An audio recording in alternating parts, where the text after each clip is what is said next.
திரு S J. Surya, இப்போ பாஜக வெற்றி என்னென்ன செய்திகளை சொல்லுது? 27 ஆண்டுகளுக்கு பிறகு பெரிய வெற்றியை பதிவு செஞ்சிருக்கிறீங்க. 32 ஆண்டுகள், கடைசியா 93ல் ஜெயிச்சது, வெற்றி பெற்று 32 ஆண்டுகள். ரொம்ப மகிழ்ச்சி. இப்போ அரவிந்த் கெஜ்ரிவால் ஒரு வாசகம் சொன்னார் பிரதமர் மோடியை பார்த்து, நீங்கள் இந்த ஜென்மத்தில் எங்களை வீழ்த்த முடியாது அப்படின்ற ஒரு வாசகத்தை சொன்னார். இப்போ ஆப்ன்ற கட்சியை வீழ்த்தியது மட்டும் இல்லை, அரவிந்த் கெஜ்ரிவால் என்ற முதல்வர் முகமாக அறியப்பட்டவரும் நியூ டெல்லி தொகுதியில் வீழ்த்தப்பட்டிருக்கிறார் அப்படின்றது பார்க்குறோம். சௌரவ் பரத்வாஜ் அப்படின்ற ஒரு அமைச்சர் இருக்கார். அவர் தேர்தல் அறிவித்த உடனே என்ன போடுறாருன்னா, கிரேட்டர் கைலாஷ்ன்றது அவருடைய தொகுதி. அவர் ட்விட்டரில் ஒரு பதிவு போடுறாரு, இங்கே என்னை எதிர்த்து நிற்கிறதுக்கு ஆளே இல்லை, பிஜேபி யாராச்சும் பெரிய லீடராக அனுப்பி விடுங்க பார்க்கலாம் அப்படின்னு சொல்லிட்டு ஸ்மிருதி இரானி அவர்களுடைய புகைப்படத்தை போடுறாரு. அப்போது எந்த அளவுக்கு ஒரு அரகண்ட்டாக, ஒரு ட்ரங்கன் வித் பவராக இவங்க இருந்திருக்காங்க அப்படின்றத நம்ம மட்டும் பார்க்கலாம், அங்கே இருக்கக்கூடிய மக்களும் பார்த்துருக்காங்க. இப்போ இவர் சொன்ன மாதிரி இந்த ஷீஷ் மஹால் அப்படின்னு சொல்லக்கூடிய அவருடைய மாட மாளிகை, இது வெறும் குற்றச்சாட்டு கிடையாது. சிஏஜி தணிக்கை பண்ணப்பட்ட அறிக்கையில் 22ஆம் ஆண்டு வரைக்கும் மட்டும் அவர் முதல்வராக இருந்த 7 ஆண்டு காலத்தில் அந்த பங்களாக்கு கிட்டத்தட்ட 41 கோடி ரூபாய் செலவு பண்ணியிருக்கிறதா தகவல் கொடுக்குறாங்க. வாட்ஸ்அப் யூனிவர்சிட்டி இல்லை, சிஏஜியோடைய அறிக்கை தான். வாட்ஸ்அப் யூனிவர்சிட்டி அடுத்தது என்னவா இருக்குன்னா, அடுத்த 2 வருஷத்துல அடுத்த 2 வருஷத்துல இன்னொரு 30 கோடி 40 கோடி, அடுத்த 2 வருஷத்துல இன்னொரு 30-40 கோடி செலவு. அந்த புகைப்படங்கள்லாம் பார்த்தீங்கன்னா யாருமே அந்த மாதிரி ஒரு இடத்துல இருக்க முடியாது, அந்த அளவுக்கு ரொம்ப ஆடம்பரமாக. இது ஏன் பிரச்சனை ஆகுதுன்னா, இவங்க ஆட்சிக்கு வந்த புதுசில் செஞ்ச விஷயங்கள், ஒரு ஹவாய் செப்பல் போட்டுக்கிறது, ஆல்டோ காரில் போகிறது, நாங்கள் விஐபி கல்ச்சரே யூஸ் பண்ண மாட்டோம், எங்களுக்கு புரோட்டோகால் வெஹிக்கிள்ஸே வேணாம், ரெட் லைட் வச்ச வெஹிக்கிள்ஸே வேணாம், இப்படிலாம் சொல்லி மக்களை சொல்லிட்டு இவர்கள் செய்த அதிகார துஷ்பிரயோகம், அந்த ஆட்சிக்கு வந்த உடனே செய்த விஷயங்கள் இது எல்லாமே இருக்குது. இப்போ இங்கே பேசினவங்க எல்லாருமே எல்லாருக்குமே எப்படின்னா, பிஜேபி எந்த தேர்தலில் ஜெயிச்சிட்டாலும் எப்படி டிஸ்கிரெடிட் பண்ணலாம், தேர்தல் ஆணையத்தை வச்சு முறைகேடு பண்ணி ஜெயிக்கிறீங்க, ஆம் ஆத்மி எம்எல்ஏக்களுக்கு 15 கோடி கொடுத்து இல்ல உயிர் பயத்தை காட்டி கூப்பிடுறீங்க, இல்ல 39 லட்சம் வாக்காளர்கள் எப்படி நாடாளுமன்ற தேர்தலில் இருந்து இப்ப சட்டமன்ற தேர்தலுக்குள்ள அதிகரிக்கிறாங்க. சோ தன்னுடைய பகீரத பிரயத்தனத்தை எல்லாம் யூஸ் பண்ணி, முறைகேடுகளை யூஸ் பண்ணி இந்த வெற்றியை பெற்றிருக்கிறாங்க. 39 லட்சம் 2009 பாராளுமன்ற தேர்தல் முடிந்த உடனே நடந்த அசம்பிளி எலெக்ஷன்ல 30 லட்சம் வாக்காளர்கள் ஆட் ஆயிருக்காங்க அப்படின்றதெல்லாம் எடுத்து போட்டோம் நாங்க. இப்போ என்ன விஷயம்னா, நீங்க மீண்டும் மீண்டும் பிஜேபியை மட்டம் தட்டுறதை விட்டுட்டு உங்களுக்குள்ள என்ன பிரச்சனை இருக்கு அப்படின்றதையும் நீங்க பாத்தீங்கன்னா, அடுத்த தேர்தல்கள்யாச்சும் இதே சாக்க சொல்லாம உங்க பெர்ஃபார்மன்ஸை பத்தி நீங்க பேசிருந்தோம். உதாரணமா ஒன்று சொல்றேன். இப்போ இவங்க இவ்வளவு பேசுறாங்க இல்லையா, இண்டி கூட்டணின்னு சொல்லிட்டு கடந்த லோக்சபா தேர்தலில் 2 பேரும் கூட்டணி அமைத்து தான் போட்டி போட்டாங்க. ஆம் ஆத்மி கட்சி 4 இடங்களிலும், காங்கிரஸ் கட்சி 3 இடங்களிலும். இப்போ எல்லாரும் சொல்றாங்க நாங்கள் 2 பேரும் சேர்ந்து நின்று தான் ஜெயிச்சிருப்போம் அப்படின்னு. இப்போ லோக்சபா தேர்தலில் சேர்ந்து தான் நின்னீங்க, 7 தொகுதியிலையும் தோத்தீங்க. இப்போ சேர்ந்து நின்றுருந்தாலும் நிச்சயமா தோத்துருப்பீங்க, அது எல்லாருக்குமே தெரிஞ்ச விஷயம் தான். 1+1=2ன்றது கிடையாது, 1+1=2ன்றது அரசியல் கிடையாது. இல்லை, இப்போ இங்க பிஜேபி இங்க தேர்வு செய்யப்பட்டதுக்கான ஒரு காரணம் என்னன்னா, சீஃப் மினிஸ்டர் ஃபேஸ் கிடையாது, 30 ஆண்டுகளாக ஆட்சியில் இல்லை, கட்டமைப்பு மூலமா மட்டுமே வந்திருக்கிறதுக்கான காரணம் என்னன்னா, எதிர்த்தரப்புல இவங்க இருக்காங்களே அவங்களுடைய கிரெடிபிலிட்டி. ஒரு கிரெடிபிலிட்டி சொல்றேன். இப்போ பிரதர் நான் வரதுக்கு முன்னாடி சொன்னாரு, இந்த மதுபான ஊழல் கம்ப்ளைண்ட்டே நாங்கள் தான் கொடுத்தோம். அது உண்மைதான். அவங்க தான் அஜய் மாக்கன் அவர் முன்னு முயற்சி எடுத்தாரு, கம்ப்ளைண்ட் கொடுத்தாங்க, அதை ஃபாலோ பண்ணோம். இப்போ கம்ப்ளைண்ட் கொடுத்து ஆக்ஷன் எடுத்த உடனே காங்கிரஸ் கட்சியோட நிலைப்பாடு என்னன்னா, அரவிந்த் கெஜ்ரிவால் ஒரு ஊழல்வாதி, அவர் கைது செய்யப்பட வேண்டும், அவர் தண்டிக்கப்பட வேண்டும், இதான் அவங்களுடைய ஸ்டாண்டு. 2024 இண்டி கூட்டணி எல்லாரும் பேசிட்டு என்ன பண்றாங்க, ஒரு அலையன்ஸ்க்கு வந்துடுறாங்க. அப்போ இவங்க என்ன ஸ்டாண்ட் எடுக்கிறாங்கன்னா, பிஜேபி எங்கள் கூட்டணியில் இருக்கக்கூடிய அரவிந்த் கெஜ்ரிவாலை பழிவாங்குகிறது அப்படின்னு ஒரு ஸ்டாண்ட் எடுக்கிறாங்க. இப்போ இண்டி கூட்டணி லோக்சபா தேர்தலில் நின்று தோத்ததுக்கு அப்புறமா பிரிஞ்சு இப்ப தனியா நிக்கிறாங்க இல்லையா. இப்ப திருப்பி என்ன ஸ்டாண்ட் எடுக்கிறாங்கன்னா, அவர் ஊழல்வாதி, அவர் கைது செஞ்சது கரெக்ட், அவர் தப்பு பண்ணவர், அவருக்கு ஓட்டு போடாதீங்க அப்படின்னு பிரச்சாரம் பண்றாங்க. அப்போ ஒரு வருஷத்துல காங்கிரஸ் கட்சியோட நிலைப்பாடு பாருங்க. ஃபர்ஸ்ட் ஊழல்வாதி, அப்புறம் பிஜேபி பழி வாங்குது, திருப்பி ஊழல்வாதி. இப்போ இந்த ஒரு வருஷத்துல இப்படி நீங்க மாறி மாறி மாறி ஸ்டாண்ட் எடுக்கும்போது மக்கள் பார்த்துட்டு தானே இருக்காங்க எல்லாமே. அப்போ நீங்க நாட்டு மக்களுக்காக வேலை செய்றீங்களா, டெல்லி மக்களுக்கு வேலை செய்றீங்களா, இல்லை நீங்க கொஞ்சம் எம்எல்ஏ சீட்டு ஜெயிக்கணும், அதிகாரத்துக்கு வரணும்னு வேலை செய்யணும் மக்கள் பார்க்குறாங்க. அப்போ அந்த இடத்துல உங்க கிரெடிபிலிட்டி போயிடுது.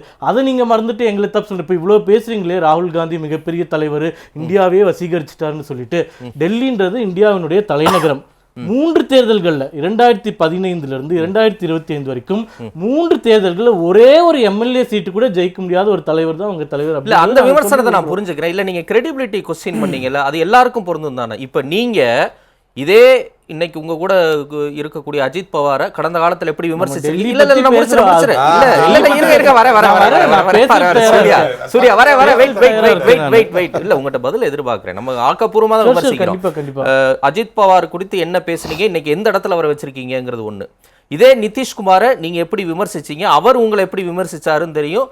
அவர் எங்க போய் எங்க ஆரம்பிச்சு நீங்க சொல்லக்கூடிய இண்டி கூட்டணி அவர் தான் தொடக்க புள்ளி. இன்னைக்கு உங்ககிட்ட வந்து நிக்கிறாரு, திருப்பி நீங்க சில தொகுதிகளில் வெற்றியும் பெறுறீங்க. அப்ப பாஜகவை கடுமையா விமர்சித்து பாஜக கடுமையான விமர்சித்த தலைவர்கள் ரொம்ப குறுகிய காலத்துல உங்களோட இணைஞ்சு ஜெயிக்கும் போது கிரெடிபிலிட்டிக்கு ஆபத்து வரல. அப்ப அவங்களுக்கு மட்டும் அந்த ஆபத்து வருது. இங்க ஏன் ஆபத்து இல்லைன்னா இங்க மக்கள் ஏத்துக்கிட்டாங்க. இங்க மக்கள் என்ன எப்படி உங்களை மட்டும் ஏத்துக்கிறாங்க, அவங்கள விலக்கி வைக்கிறாங்க. எங்களுக்கும் நடந்தது இது ஒண்ணு கிடையாது. நாங்க வந்து 30 ஆண்டு காலமா கூட்டணியில் இருக்கிறவங்க நடுவுல போனாங்க, திருப்பி வந்தாங்க.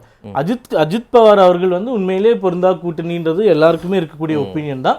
பட் அந்த காலகட்டத்துல அங்க நிறைய அரசியல் பிளவுகள் நடக்குது. எங்களை ஏமாத்திட்டு சிவசேனாவை இழுத்துட்டு போய் அவங்க அரசாங்கத்தை ஃபார்ம் பண்றாங்க. இந்த மாதிரி விஷயங்கள்லாம் நடந்ததுனால ஒரு அசாதாரணமான சூழ்நிலை. நான் டெல்லி எலெக்ஷனை மையப்படுத்தி மட்டுமே பேசுறேன். இப்போ இவர்கள் சொல்லக்கூடிய விஷயங்கள்ல தேர்தல் வாக்குறுதிகளாகட்டும் மற்ற விஷயங்களாகட்டும் ஆம் ஆத்மி கட்சியில இவ்வளோ பேசுறாங்க. அவருடைய சொந்த அமைச்சராக இருந்த ராஜ்குமார் அப்படின்ற ஒரு அமைச்சர் வந்து 1.5 ஆண்டுகளுக்கு முன்பு இந்த அரசாங்கத்தில் நடக்கக்கூடிய ஊழலை பார்த்து என்னால் சகித்து கொள்ளவே முடியவில்லைன்னு ரிசைன் பண்ணிட்டு போயிட்டார். இன்னைக்கு பிஜேபியில் சேரல, அவர் தனியாக தான் இருக்காரு. ஸ்வாதி மலிவால்னு இவர்கள் தேர்ந்தெடுக்கப்பட்ட ஒரு ராஜ்யசபா எம்பி இன்னைக்கு தேர்தல் முடிவு வந்த உடனே அந்த திரௌபதி புடவையை பிடிச்சி இழுக்கக்கூடிய படத்தை போடுறாங்க. என்னன்னு பத்திரிகையாளர் கேட்கும்போது முதல்வர் அலுவலகத்திலேயே ஒரு எம்பி நான் மானபங்கப்படுத்துறேன், அதை செய்த முதல்வருடைய பிஏக்கு வந்து இன்னைக்கு வரைக்கும் ஒரு ஆக்ஷனும் எடுக்காம ப்ரமோட் பண்ணிட்டு இருக்காங்கன்னு சொல்லிட்டு 6 மாத காலமாக மக்கள் கிட்ட போய் இந்த அரசாங்கத்துடைய குறையை அவர்கள் சின்னத்துல ஜெயிச்ச எம்பியே குறைகளை கலந்துட்டு இருக்காங்க. அப்போ உங்களுக்குள்ள 1000 பிரச்சனை இருக்கு, அதனால நீங்க தோத்து போறீங்க. நாங்க அழகா உட்காந்துட்டு ஜெயிச்சுட்டு போறோம். எங்களை வந்து குறை சொல்லிட்டே இருக்கிறதுக்கு உங்க ஹவுஸ் நீங்க சரி பண்ணிட்டீங்கன்னா நீங்க ஜெயிச்சுட்டு போயிடலாம். அதுல எங்களுக்கு எந்த பிரச்சனையுமே கிடையாது. சூர்யா உங்களுடைய நிறைவு பார்வை வந்துருச்சு. ஓகே, இப்போ வந்து தேர்தல் இது எல்லாத்தையும் தாண்டி அங்க ஒரு 3 தொகுதியில பணி செய்த அனுபவத்துல சொல்றேன். இந்த தேர்தல் அறிக்கைகளையும் நிறைய விஷயங்கள் இந்த முறை நாங்க வந்து புதுமையை புகுத்த முயற்சி பண்ணோம். உடனே எல்லாரும் சொல்லுவாங்க நீங்களும் இலவசம் கொடுத்துடுறீங்க, அந்த மாதிரி ஒரு குற்றச்சாட்டு வருது. அதுக்கு நீங்க கேட்கறதுக்கு முன்னாடி நானே சொல்லிடுறேன். இப்போ வந்து உதாரணம் சொல்றேன். ஒரு உதாரணம், ரொம்ப எப்பயுமே வந்து பிஜேபி வந்து என்னென்ன பண்றாங்கன்னு இன்னும் நீங்க ஸ்டடி பண்ணீங்கன்னா நீங்களும் இம்ப்ளிமெண்ட் பண்ணலாம். இப்போ உதாரணமா ஆம் ஆத்மியும் காங்கிரஸும் என்ன வாக்குறுதி கொடுத்தாங்கன்னா, ஆம் ஆத்மி வந்து 300 யூனிட் இலவச மின்சாரம்னு கொடுத்தாங்க, காங்கிரஸ் கட்சி இலவச மின்சாரம் கொடுத்தாங்க.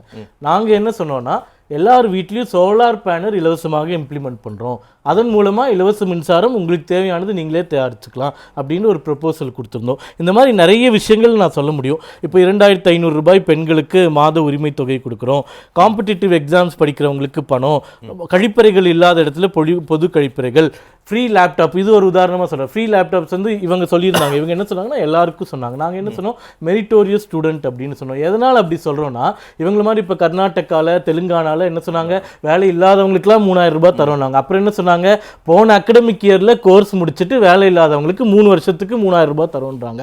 இந்த மாதிரி பொய் வாக்குறுதிகளை கொடுக்காம உண்மையான வாக்குறுதிகள், இலவச மின்சாரமாக உங்களுக்கு தரமாட்டோம். ஏன்னா ஒரே வாக்குறுதின்னு எப்படி சொல்றதுன்னா, நான் சொல்றேன், இப்போ நாங்கள் சொல்லும் போதே என்ன சொன்னோம்னா, ஏற்கனவே மின்சார வாரியம், டெல்லி மின்சார வாரியம் 60,000 கோடி கடன்ல இருக்கு.